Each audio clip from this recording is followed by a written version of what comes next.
दोस्तों नमस्कार। आज की वीडियो में हम बात करने वाले हैं सफलता कैसे मिलेगी। सफल होना अपने जीवन में हर कोई व्यक्ति चाहता है।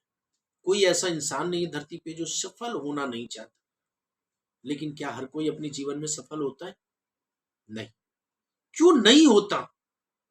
ऐसे क्या कारण है और कैसे सफल होगा? आइए आज की इस वीडियो में हम बात करते हैं। लेकिन अभी तक यदि आपने हमारे चैनल को सब्सक्राइब नहीं किया है तो आप हमारे चैनल को सब्सक्राइब कर लें, बेल आइकन दबा दें और यदि वीडियो अच्छी लगे तो लाइक करें और शेयर करें। तो साथियों आइए बात करते हैं सफलता। हर कोई व्यक्ति अपने जीवन में जिस जोन में होता है उस जोन का नाम है कंफर्ट जोन, आरामदायक जोन। इसमें जो व्यक्ति का लक्षण होता है वो आराम से रहना पसंद करता है, आरामदायक जिंदगी जीवन जीना पसंद करता है। वो डरता है, बाहर निकलना नहीं चाहता, उसे हर बार से डर लगता है, असफल होने से डर लगता है। और इस जोन में जब तक एक व्यक्ति है वो अपने जीवन में कभी कुछ बड़ा नहीं कर सकता। साथियों 99% लोग आज अपना जीवन कंफर्ट जोन में बिता रहे हैं। यदि आप सफल होना चाहते हैं तो आप अपने आप को कंफर्ट जोन से निकालिए। जब आप कंफर्ट जोन से बाहर निकालेंगे तो अगला जो क्षेत्र आएगा, जो जोन आएगा वो है फियर जोन। जब फियर जोन में आप पहुंचेंगे तो फियर जोन में आपके लक्षण क्या होंगे? खुद पे भरोसे की कमी होगी, आपको खुद पे कॉन्फिडेंस नहीं होगा और बहाने बहुत अच्छे अच्छे ढूंढ लाएंगे। काम ना करने के बहाने, काम को टालने के बहाने, काम को किसी और पे सौंपने के बहाने, बहुत सुंदर सुंदर बहाने ढूंढ लाते हैं। साथियों जो अगला लक्षण होता है असफल लोगों से सलाह लेना, असफल लोगों के बीच रहना, असफल लोगों से वार्तालाप करना, उन्हीं के बताए हुए रास्ते पे चलना, इस जोन में एक व्यक्ति के लक्षण होते हैं। लेकिन जब आप फियर जोन से अपने आप को बाहर निकालेंगे तो अगला जो क्षेत्र आएगा वो होता है लर्निंग जोन। जब आप लर्निंग जोन में जाएंगे तो अपने आप को पहचानने के जो लक्षण होते हैं कि आपका दिमाग चुनौतियों से लड़ने के लिए तैयार हो जाएगा, आपका दिमाग समस्याओं से लड़ने के लिए तैयार हो जाएगा। आप चुनौतियों से लड़ेंगे, चूतियों से नहीं। आप अपने आप के लिए एक नए नए कौशल सीखने का प्रयास करेंगे, नई चीजें बार बार अपने दिमाग में सीखने के लिए आगे बढ़ेंगे और सीखेंगे। आप आरामदेह क्षेत्र में नहीं रहना पसंद करेंगे। आप हमेशा हर दिन अपने अंदर नए टैलेंट धारण करेंगे। साथियों इस जोन से जैसे ही आप बाहर निकलेंगे तो अगला जोन आता है ग्रोथ जोन। ये ग्रोथ जोन वो क्षेत्र है जहां से आप अपनी कामयाबी हासिल करना शुरू करते हैं। जैसे आप ग्रोथ जोन में आते हैं आपके अंदर जो लक्षण दिखते हैं, आप उद्देश्य खोजना शुरू करते हैं, पर्पज खोजते हैं। काम करने के उद्देश्य क्या है? आप कहीं जा रहे हैं, उसका उद्देश्य क्या है? क्यों जा रहे हैं? आप अपने सपनों को जीना शुरू कर देते हैं। आप नए नए गोल सेट करना शुरू कर देते हैं अपने जीवन में और उसे पूरा करना शुरू कर देते हैं। आप अपने लाइफ में हर दिन एक नया गोल सेट करते, अपना महीने का गोल सेट करते, साल का गोल सेट करते और फिर उसे पूरा करना शुरू कर देते हैं, उसको पूरा करने की रणनीति बनाते हैं। ये जब आप ग्रोथ क्षेत्र में होते हैं तो आपके अंदर लक्ष्य होते हैं। साथियों जब तक आप कंफर्ट जोन से बाहर नहीं निकलेंगे कभी भी आप ग्रोथ जोन में नहीं जा सकते। सफल होना है, जीवन में बहुत बड़ी कामयाबी हासिल करनी है तो सबसे पहला काम करिए, अपने आप को कंफर्ट जोन से बाहर निकालिए। सबसे पहला काम करिए, अपने आप को ग्रोथ जोन में लेके आइए। आइए आज हम कुछ और सीखते हैं। यह है बाज, ईगल। ईगल से सीखते हैं सफलता के वो सारे सबक, सफल होने के वो सारे गुण। एक ईगल से सीखते हुए अपने जीवन में वो सारे गुण धारण करते हैं, कोशिश करते हैं उसे अपने जीवन में अपनाने का, जो सफलता के लिए जरूरी है। साथियों एक ईगल का लक्षण होता है कि वो बहुत ऊंचा और अकेले उड़ता है। ईगल हमेशा या तो एक ईगल के साथ उड़ता है या फिर अकेले उड़ता है। एक ईगल कभी भी छोटी पक्षियों के साथ नहीं उड़ता, ना उनका साथ करता। इसका मोरल ये है, इससे जो लर्निंग पॉइंट है वो ये कि या तो हम समान सोच वाले लोगों के साथ रहें या फिर बिल्कुल अकेले रहें। हमें छोटी सोच वाले या नकारात्मकता से भरे दूसरों की टांग खींचने वाले लोगों से दूर रहना। हमें हमेशा पॉजिटिव लोगों के साथ रहना होगा, सकारात्मक सोच रखने वाले लोगों के साथ रहना होगा, जो लोग अपने जीवन में ग्रोथ कर रहे हैं उनके साथ रहना होगा, जो अपने जीवन में रोज नई नई स्किल सीख रहे हैं उनके साथ रहना होगा, या फिर अकेले रहना। सफल होना है तो बाज से सबसे पहला गुण ये सीखना होगा। आइए ईगल से दूसरा गुण सीखते हैं। ईगल की एकाग्रता और दृष्टि बहुत ही तीव्र होती है। ईगल की नजर बहुत ही शार्प होती है। वो 5 किलोमीटर दूरी से भी अपने शिकार को देख सकता है और वो सभी बाधाओं के बावजूद अपने शिकार पर तब तक नजर गड़ाए रखता है जब तक कि उसे हासिल नहीं कर।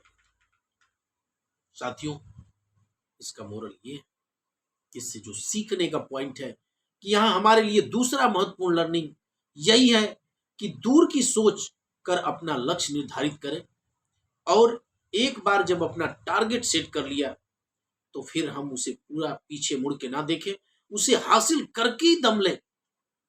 जीवन में आने वाली छोटी मोटी बाधाओं से अपने लक्ष्य से ना भटके।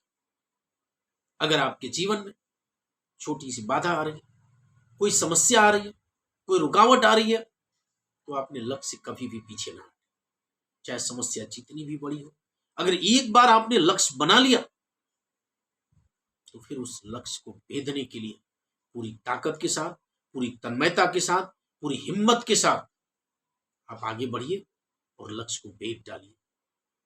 ये लर्निंग पॉइंट है ईगल से कि जिस तरह ईगल एकाग्र होता है, उसकी दृष्टि अपने लक्ष्य पे होती है, ठीक उसी तरह आपकी दृष्टि अपने लक्ष्य पे होनी चाहिए। आप अपने आप को एकाग्र रखिए और आगे बढ़िए। साथियों, अगला लर्निंग पॉइंट जो ईगल से है, ईगल निडर होता है। एक ईगल निडर होता है, वह अपने शिकार के आकार, प्रकार या उसकी ताकत से नहीं डरता। शिकार कितना बड़ा है, कितना ताकतवर है, कितना मजबूत है, इससे नहीं डरता। वह अंत समय तक अपने शिकार को अपने वश में करने के लिए लड़ता है और जीत के ही दम लेता है। ईगल से जो लर्निंग पॉइंट है, जो सीखने का बिंदु है, ईगल एटीट्यूड से सीखने लायक तीसरा लेसन यही है कि हमें निडर होकर अपने लक्ष्य को प्राप्त करने के लिए कोशिश करनी चाहिए। मजबूत इरादों के साथ कोशिश करनी चाहिए। जीवन में आने वाली छोटी मोटी बाधाओं से घबराना नहीं चाहिए। हमें कामयाबी जब तक ना मिल जाए लड़ना चाहिए। रुकावटों के पीछे नहीं रुकना चाहिए। रुकावटें ही रास्ते देंगे, समस्याएं ही रास्ते देंगी, लेकिन जब तक हमारी हिम्मत नहीं टूटेगी, जब तक हम हार नहीं मानेंगे, सफलता तो मिलनी ही मिलनी है। साथियों, ईगल से जो अगला लेसन, अगली पॉइंट सीखने की है, वह है मजबूत इच्छा शक्ति वाला। ईगल कैसा होता है? मजबूत इरादे वाला होता है, मजबूत इच्छा शक्ति वाला होता है। ईगल एटीट्यूड में आगे बात इरादों और इच्छा शक्ति पर। ईगल का इरादा बहुत मजबूत होता है। जब आसमान में काले बादल छाने लगते हैं, तेज हवाओं के साथ बारिश होने लगती है, तो जहां बाकी पक्षी पेड़ की टहनियों के नीचे अपने घोंसले में छुप जाते हैं, वहीं अगर उन्हीं तेज हवाओं के सहारे इतना ऊपर उठ जाता है, इतना ऊपर की बारिश उसे परेशान ही न कर पाए। और इस तूफान का मजा वो बहुत ऊंचाई पर ग्लाइडिंग करने में लेता है। अगली शानदार लर्निंग यही है कि खराब समय का रोना मत रो, बुरे समय का रोना मत रो। देखो कि आप इस कठिन समय में अपने लिए क्या अच्छा कर सकते हैं। दुनिया में अचीवर्स वही है जिन्हें कठिनाइयों को, परेशानियों को एक मौके के रूप में बदलने का हुनर अच्छे से आता है। जिनके अंदर कठिनाइयां, परेशानियां, समस्याएं को मौके के रूप में बदलना नहीं आता, वो कभी अपने जीवन में सफल नहीं होते।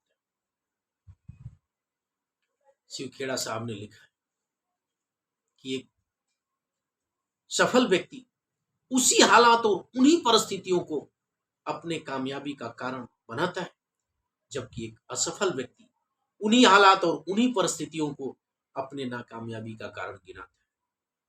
आपको हालात परिस्थितियों का रोना रोना है या उसे अपनी कामयाबी का कारण बनाना है? आप ईगल से सीखिए कि वह किस तरह से हालात परिस्थितियों का रोना नहीं रोता, बल्कि उसे चीरते हुए अपनी कामयाबी का कारण बनाता है। साथियों, अगला लर्निंग पॉइंट, वर्तमान में जीना। ईगल कभी भी मरे हुए शिकार को नहीं खाता, यह हमेशा अपने खाने के लिए ताजे शिकार पर निर्भर करता है। ईगल मेंटेलिटी से सीखने वाली जो अगली लाइफ लेसन है, यह यही है कि हमें कभी भी अपने बीते हुए दिनों में नहीं जीना चाहिए। एक सक्सेसफुल और शानदार भविष्य के लिए हमें अपने वर्तमान में जमकर मेहनत करना चाहिए। वही यदि हमारा अतीत किसी कारण से दर्दनाक रहा है, तो भी उसे अपने वर्तमान को खराब करने की इजाजत नहीं देनी। हमें आज में जीने की कोशिश करनी चाहिए। यही सबसे यही सीखने का बिंदु है कि चाहे पुराना भविष्य कितना भी खराब रहा हो, चाहे कल हम कितने भी खराब दिन क्यों न काटे हो, उस दिन को हमें आज पे हावी नहीं होने देना। साथियों, अगर आज हमारा खराब हुआ तो कल को अच्छा करने की कोशिश करनी है। अगर कोई पेपर हम पढ़ रहे हैं, किताब का कोई पन्ना खराब हो जाता है, तो जरूरी नहीं कि अगला पेपर भी खराब होगा। इसलिए कल कैसा निकला, आज कैसा निकला, ये कल पे हावी नहीं होने देना, कल को शानदार बनाना है। तो ईगल से जो कुछ भी हमें सीखना है, वो ये सारे गुण सीखना है कि हम अपने आप पे कभी भी किसी भी समस्याओं को हावी नहीं होने दें। साथियों, अगला बिंदु जो ईगल से सीखने वाला है, जो हम सीख सकते हैं, सीखने की मानसिकता। एक ईगल जब किसी दूसरे ईगल को कपल में होने की सोचता है, तो सबसे पहले तो वो उसे उसकी परीक्षा लेता है। एक मादा ईगल एक मेल ईगल को एक टहनी लेकर के बहुत बड़ी ऊंचाई पे जाती है और उसे गिराती है, और उसको जमीन पे गिरने से पहले उस मेल ईगल को उसको पकड़ करके फीमेल ईगल को लाके देना। फिर वो फीमेल ईगल उस टहनी के लेके बहुत बड़ी ऊंचाई पे जाती है और फिर उसे वहां से गिराती है, और फिर मेल ईगल को उस टहनी को जमीन पे गिरने से पहले उसे ला करके फीमेल ईगल को देना। साथियों, इस तरह से ये घंटों तक प्रक्रिया चलती है, और जब फीमेल ईगल को ये बात पता चल जाती है कि मेल ईगल हमारे लायक है, तो उसे अपना जीवन साथी बनाती है। ये प्रोसेस आगे चलता है, और उसके बाद जब उन्हें अपने जनरेशन को आगे बढ़ाना होता है, तो उसके बाद एक मेल और फीमेल ईगल एक ऐसे सेफ जगह की खोज करते हैं जहां पे वो अपना घोंसला बनाते हैं। जमीन से तमाम तरह के कांटे और तमाम तरह के घास फूस वो लेके जाते हैं। बाहरी जोन में वो क्या करते हैं कि कांटेदार अपना घोंसला बनाते हैं और अंदर गद्दी नुमा घोंसला बनाते हैं, और फिर उसके अंदर जब उनकी फीमेल पार्टनर्स अंडे देती है, उसके बाद क्या होता है कि जब वो चूजे निकलते हैं उसमें से, और जब वो बच्चे को उड़ाना चाहती है, बच्चा बाहर निकालती है, वो बाहर उड़ना नहीं चाहता, अंदर घोंसले में आता है। फिर वो फीमेल ईगल क्या करती है कि उसके गद्दीदार परत को हटा देती है। जब जो चूजा है, जो बच्चा है, उसको जब कांटे चुभते हैं, उसको समझ नहीं आता कि मेरी माँ मेरे साथ ऐसा न्याय क्यों कर रही है, लेकिन फिर भी वो ईगल उसे कांटे चुभता है और बाहर निकलता है, फिर उड़ने की कोशिश करता है। फीमेल ईगल उसे बाहर पहाड़ी से फेंक देती है, और वो बच्चा उड़ने की कोशिश करता है, ऐसे ये प्रोसेस चलता है। अगर वो नीचे गिरने लगता है तो मेल ईगल उसे बचा लाता है और इस तरह से वो अपने बच्चे को उड़ना सिखाते हैं, ऊंचाइयों पे जाना सिखाते हैं। साथियों, इससे जो बहुत शानदार लाइफ लर्निंग लेसन्स है वो ये है कि हम अपने जीवन में कुछ बड़ा करने के लिए हमेशा कंफर्ट जोन से बाहर निकलें, और जब तक हम कंफर्ट जोन में रहेंगे हम अपने जीवन में कुछ बड़ा नहीं कर सकते। जब हमारा अपलाइन या हमारा मेंटर, हमारा मार्गदर्शक हमें परेशान करता है, ठोकरें देता है, बाहर फेंकता है, तो हमें ऊंचाइयों तक उड़ाना चाहता है। हमें लगता है कि वो तो हमें ही परेशान कर रहे, वो तो हमें ही फील्ड में जाने के कह रहे, वो तो हमें ही सेंस करने की कह रहे, हमें ही प्लान करने के लिए कर रहे, हमें ही फॉलो करने के लिए कह रहे। जैसे लग रहा है मेरे दुश्मन हो गए। नहीं साथियों, आपका अपलाइन, आपका मेंटर आपको टॉपर बनाना चाहते हैं, आपको डायमंड बनाना चाहते हैं, आपको बहुत ऊंचाइयों पे ले जाना चाहता है। इसीलिए हर वो चीजें आपको देने की बात कर रहा है, हर वो जिम्मेदारी आपको दे रहा है। आपको खुश होना चाहिए। ईगल से ये लर्निंग पॉइंट है कि जिस तरह से वो अपने बच्चों को टैलेंट देता है, अपने बच्चे को हर वो गुण डालता है जो उसके अंदर है, जो ऊंचाइयों पर उड़ने के लिए जरूरी है, उसी तरह से आपका अपलाइन आपके अंदर वो गुण डाल रहा है, आपके अंदर वो सारी चीजें डालने की कोशिश कर रहा है। अतः आप उससे ना घबराएं और उन सारी चीजों को अपने जीवन में अपनाएं। आइए ईगल से जो अगला बिंदु सीखने का है, ईगल अपने बच्चों को प्रशिक्षण देता है। जैसा कि मैंने आपको बताया कि ईगल अपने बच्चों को बहुत ही शानदार प्रशिक्षण देता है, अपने जैसा टॉपर बनाता है। अगला जो लेसन है ईगल से सीखने का कि ईगल अपना नव निर्माण करता है। साथियों, ईगल की जो उम्र होती है वो 70 साल की, बाज की उम्र 70 साल की, लेकिन जब वो 40 साल का हो जाता है तो उसके नाखून बढ़ जाते हैं, उसकी चोंच बढ़ के मुड़ जाती है, उसके पंख इतने बड़े हो जाते कि वो उड़ने के लायक नहीं रह जाते। ऐसे कंडीशंस में ईगल के पास एक रास्ता ये होता कि वो अब अपने आप को छोड़ दे, वो अपने आप को डाल दे कि चलो यार कोई बात नहीं, अब मरने के लिए तैयार है। क्योंकि उसकी जो हालात होती है, चोंच बढ़ जाने के कारण, पंख बढ़ जाने के कारण, ना तो उड़ सकता है, ना तो अपने पंजे बढ़ जाते हैं तो उससे वो अपना शिकार पकड़ सकता है, और ना ही तो चोंच से अपने शिकार फाड़ सकता है। साथियों, वो किसी और के सहारे, किसी और का शिकार खाना की सोच नहीं रखता। वो अपने आप को एक बहुत बड़ी ऊंचाई पे लेके जाता है।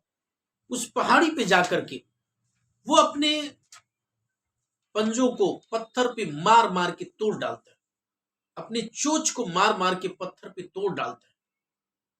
फिर उसके नए पंजे आते हैं, नई चोंच आती है, फिर उन नई चोंच से अपने पंखों को उखाड़ उखाड़ के फेंक देता है, फिर नई पंख आती है, और इस तरह से लगभग 5 महीने के प्रोसेस के बाद वो ईगल अपने आप को तैयार करता है, अपने आप को फिर से अगले 30 साल तक जीने के लिए तैयार करता है। इससे जो सीखने का लाइफ लेसन है वो ये है कि हम अपने जीवन में, यदि हमारे जीवन में कुछ ऐसा हो गया कि काम करने से शरीर काम ना करे, तो हमें अपने शरीर को फिर से तैयार करना होगा, प्रैक्टिस कर कर, पौष्टिक चीजें लेकर के, लेकिन लड़ना होगा। सफलता के लिए भागना पड़ेगा। सफलता यूं नहीं मिलती, कठिन परिश्रम के बाद मिलती है। सफल होने के लिए इंसान को कठिनाइयों से लड़ना होगा। सफल होने के लिए आपको आगे बढ़ना होगा। तो साथियों, आइए आगे बढ़ते हैं। यदि आप सेफ शॉप के एडवाइजर्स हैं तो आपने एक बीज सेफ शॉप के अंदर डाल रखा है, उम्मीद के साथ कि एक दिन ये बीज बड़ा होगा, ये बीज एक दिन हमें फल देगा। तो आप मेहनत के साथ लग जाइए, बाज के वो सारे गुण सीखते हुए अपने जीवन में मेहनत करिए, कठिन से कठिन परिश्रम करिए, सफलता आपका इंतजार करेगी, क्योंकि वही बीज जो आपने लगाया है, इस बीज से दो कलियां जरूर निकलेंगी लेफ्ट राइट। अगर आपने अपनी विश्वास नहीं छोड़ा, अपना काम नहीं छोड़ा, अपना समर्पण नहीं छोड़ा, अपना सीखना नहीं छोड़ा, अगर अपने अपलाइन के बताए हुए रास्ते पे चलते रहे, तो आपके लेफ्ट राइट दो कलियां जरूर निकलेंगी। और यही लेफ्ट राइट दो कलियां एक दिन बहुत सारी कलियों को जन्म देगी, यानी एक बहुत बड़ी टीम को जन्म देगी। और यही टीम एक दिन विशाल वृक्ष बनेगा, जो बहुत सारे लोगों का पेट भरेगा। इसी वृक्ष से आपको समय की आजादी मिलेगी, पैसे की आजादी मिलेगी, एक जबरदस्त फ्रीडम मिलेगा। आपकी पहचान पूरे देश तक जाएगी। यानी एक छोटी सी शुरुआत आपको हीरो बना देगी, आपको बादशाह बना देगी। बस 5 से सीखते हुए अपने जीवन में कठिनाइयों से न घबराएं, मुश्किलों के सामने घुटने ना टेके। समस्याएं चाहे जितनी बड़ी हो, वो आपको मंजिल तक पहुंचने से नहीं रोक सकती। मुश्किलें चाहे जितनी बड़ी हो, आपको सफल होने से नहीं रोक सकती। बस आपके इरादे मजबूत होने चाहिए, आपका विश्वास प्रबल होना चाहिए, और अपने अपलाइन का साथ न छोड़ें। साथियों, जिंदगी को बदलने के लिए आपको साल या महीने नहीं लगते, सिर्फ एक पल काफी होता है। एक पल लगता है सिर्फ जीवन को बदलने के लिए, और वो पल आज आपकी सोच का है। आज आप सोचिए कि हमें अपनी जिंदगी को बदलना है। आज आप सोचिए कि हमें अपने जिंदगी में कुछ बड़ी कामयाबी हासिल करनी है। निश्चित हो मिलेगा। आप अपने जीवन में वो सर्वस्व लगा दीजिए अपनी सफलता के लिए, अपनी चाहतों के लिए। जब तक आप अधिकतम देने को तैयार नहीं होंगे साथियों, आपको अधिकतम नहीं मिलेगा। दुनिया में उसी व्यक्ति को सब कुछ मिलता है जो अधिकतम लगाता है, चाहे वो पैसा हो, चाहे वो ताकत हो, चाहे वो नियत हो, समर्पण हो। जब तक आप अधिकतम नहीं लगाएंगे, आपको अधिकतम मिलने वाला नहीं है। तो आज के वीडियो में इतना ही। शेष नेक्स्ट वीडियो में मिलेंगे।